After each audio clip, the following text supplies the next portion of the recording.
ஓர் கருணாலயம், பாதம்தான் கமலாலயம். பாபா ஓர் கருணாலயம்,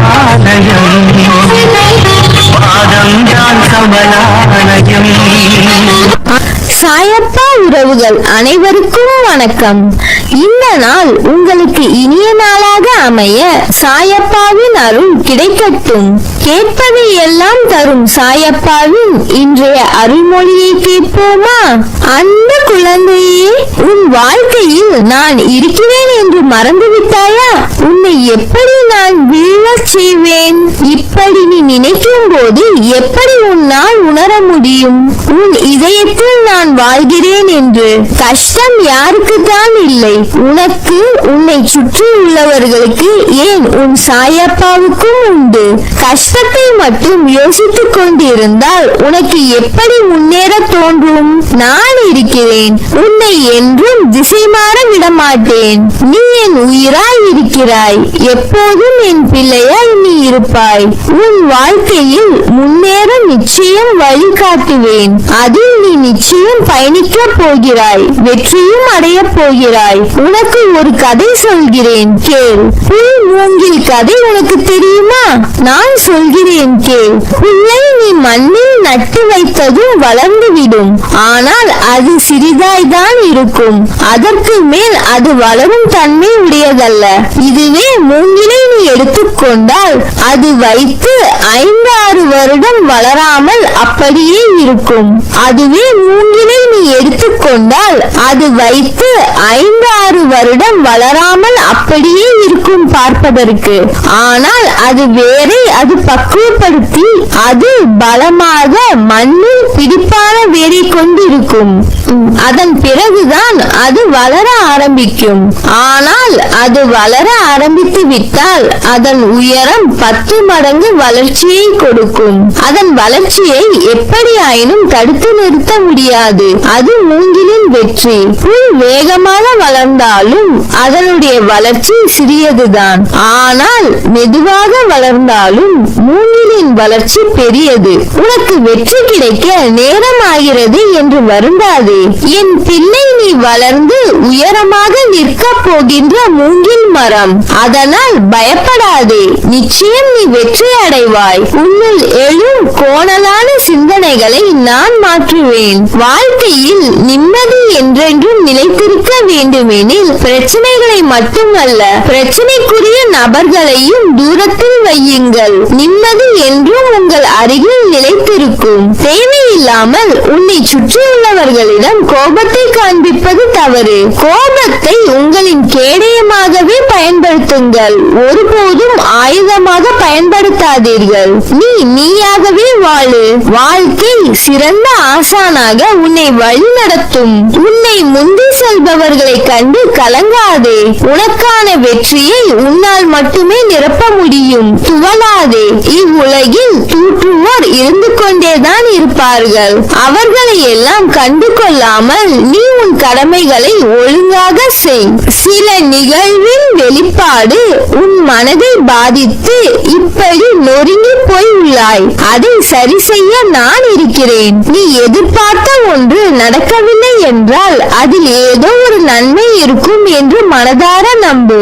எந்த ஒரு பிரச்சனையையும் செயலையும் நிதானத்தோடு நம்பிக்கையுடனும் கையாளும் பண்பை வளர்த்துக்கொள். இவ்வுலகில் உள்ள எல்லா உயிர்களும் சமம். யாரையும் துச்சமாக நினைக்காதே. அதே சமயம் உன்னையும் நீ தாழ்த்திக் கொள்ளாதே. தேவையில்லாதவற்றை யோசித்து மனதை பாரமாக்காதே. மனதை அமைதியாக வைத்துக்கொள். எதற்கும் பயப்படாதே, கலங்காதே. எல்லாம் சரியாகிவிடும். என் வார்த்தைகள் மீது நம்பிக்கை வைத்து செயல்படு. நீ நிச்சயம் தடைகளை தகர்த்து வெற்றி அடைவாய். கோபம், பேராசை, காமம், தவறான எண்ணம், அகங்காரம், பொறாமை என்கின்ற இந்த 6 எதிரிகளிடமும் நீ எப்போதும் மிகவும் ஜாக்கிரதையாக இருக்க வேண்டும். பேரானந்தத்தை நீங்கள் அடைய இந்த 6 எதிரிகளிடமும் போராடுங்கள். நிச்சயமாக நான் அதற்கு உங்களுக்கு உதவுகிறேன். என்னை நம்புங்கள். மனதில் ஏதேதோ கோரிக்கைகளை வைத்துக் கொண்டு என்னை ஆராதிக்கிறாய். அந்த கோரிக்கைகளின் நன்மை தீமைகள் உனக்கு முடியாது. நிறைவேற வேண்டும் என்ற ஆவல் மட்டுமே உங்களிடம் இருக்கிறது.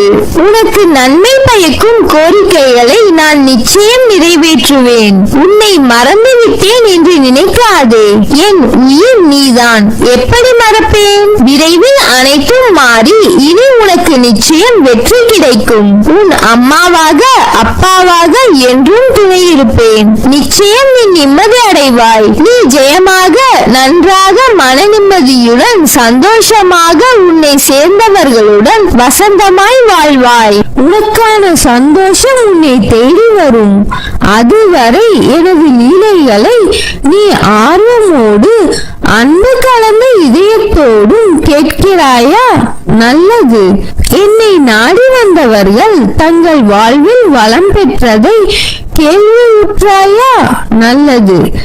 இத்தனை பேருக்கு இவ்வளவு நன்மைகள் செய்த உன் தந்தையாகிய நான் நீ வேண்டுகிற எல்லா வேண்டுதல்களையும் நிறைவேற்றுகிற நான் மிச்சம் உள்ள உன் வேண்டுதல்களையும் நிறைவேற்றி தரமாட்டேனா? இதற்காக என் மீது ஏன் இத்தனை கோபம்? அவ்வளவு இறுக்கமான முகத்தை வைத்துக் கொண்டாயே. ஏன் இந்த குழப்பம், பதற்றம், வீணான கவலை? அனைத்தையும் விடுத்து உன் வேலைகளில் மட்டும் கவனம் செலுத்து. நான் உனக்காக வேலை செய்கிறேன். நீ என்னிடம் வேண்டுகின்ற வேண்டுதல்களை கேட்டேன். நீண்ட காலமாக உன் வாழ்க்கையை சிதைத்து வருகின்ற பிரச்சனைகளில் இருந்து விடுதலை கேட்கிறாய். கவலைப்படாதே, அனைத்திலும் இருந்து உன்னை விடுவிப்பேன். நீண்ட காலமாக நீ அனுபவிக்கும் வேதனைகள் விரைவில் முடிவுக்கு வர உள்ளன. இப்போது உள்ள எல்லா பிரச்சனைகளில் இருந்தும் நீ விரைவில் முழுமையாக விடுதலை அடைய உள்ளாய். இன்னும் சில மாதங்களுக்குள் புதிய மாறுதல் உன் வாழ்க்கையில் நிகழத் தொடங்கும். அதற்கு உன்னை தயார்படுத்திக் கொள். உன்னை விட்டு நான் விலகுவதும் இல்லை, உன்னை விலகி போகும்படி நான் செய்வதும் இல்லை. நீ ஜெயமாக நல்ல ஆரோக்கியத்துடன் எல்லா செல்வ வளங்களையும் பெற்று சீரும் சிறப்புமாய் நல்ல பெயருடன் நிம்மதியான மகிழ்ச்சியான வாழ்க்கையை பெறுவாய். உன் அம்மாவாக அப்பாவாக என்றும் உன்னை என் இதயத்தின் கருவறையில் சுமந்து அரவணைப்பேன். நல்லதே நடக்கும். நீ என் பரிபூர்ண அருளும் ஆசீர்வாதமும் அன்பும் பெற்ற என் செல்ல பிள்ளை.